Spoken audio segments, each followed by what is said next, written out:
Vamos a ver, para entender un poco las colas del hambre creo que hay que ponerse en contexto o entender ciertas cosas, ¿no? Por ejemplo, nosotros, cuando digo nosotros, digo la Sociedad de San Vicente de Paúl, creemos que uno de los principales motivos para que haya colas del hambre es el tema del empleo. O sea, al final lo que motiva el que una persona se vea abocada a, a una situación tan límite como tener falta de lo más básico es que no tiene ingresos. Entonces, bueno, pues en España estamos viviendo una situación de falta de empleo muy importante. Hay parte de falta de empleo estructural, pero otra que ha venido provocada por la pandemia y crisis económicas, etcétera.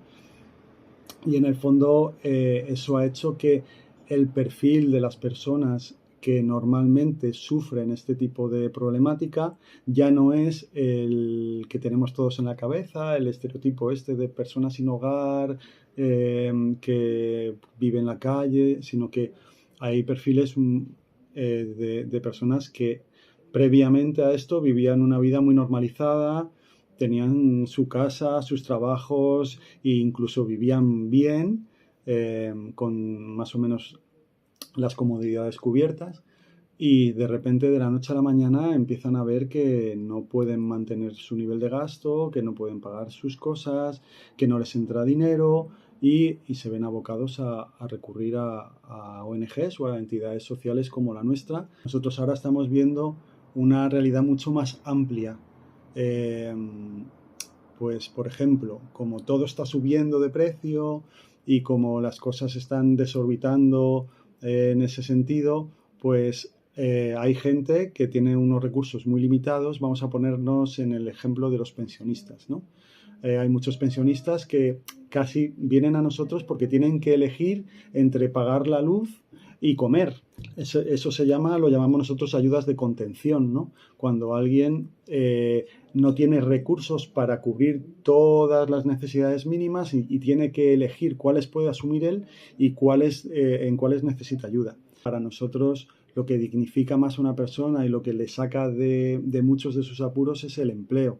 Eh, si tú solamente te ocupas o te preocupas de alimentar a una persona, realmente estás cronificando una situación. Si tú a la vez que ayudas a esa persona a alimentarse, a obtener una comida, le das otras opciones de reinserción a través de la formación o le ofreces a través de bolsas de empleo una manera de salir de ese bucle en el que se ha metido, pues ahí es cuando estás realmente dando una oportunidad, ¿no? Las ayudas básicas son siempre o tienen que ir siempre de la mano de otro tipo de ayudas como más estructuradas que cambien, que haya una catarsis, que produzcan una catarsis en las personas para que de alguna manera puedan cambiar su situación a una mejor, ¿no? Bueno, esto inició hace más de 20 años, cuando vieron la comunidad de las Hermanas de las Hijas de la Caridad que en Cáceres ya había necesidad de, pues, de dar ese servicio a los usuarios, ¿no? Siempre vas corriendo, siempre, de 8 de la mañana que yo empiezo a trabajar a 11:30, yo no sé cómo, pero sé que tiene que estar la comida. La mayor parte de los alimentos pues provienen del Banco de Alimentos. Hay algunos supermercados como Mercadona que también hace donativos diariamente. Hay de todo, hay jóvenes, hay gente mayor no hay, porque ellos tienen muchas veces el impedimento de que no pueden llegar hasta ahí. Un perfil de gente entre 40 y 65 años, 70 cuando mucho. Sí hay pues comunicación entre ellos, ¿no? Se hacen hasta amigos y se ve que hay un ambiente muy bonito entre ellos. Y al principio solamente se hacía para 40 personas, ¿no?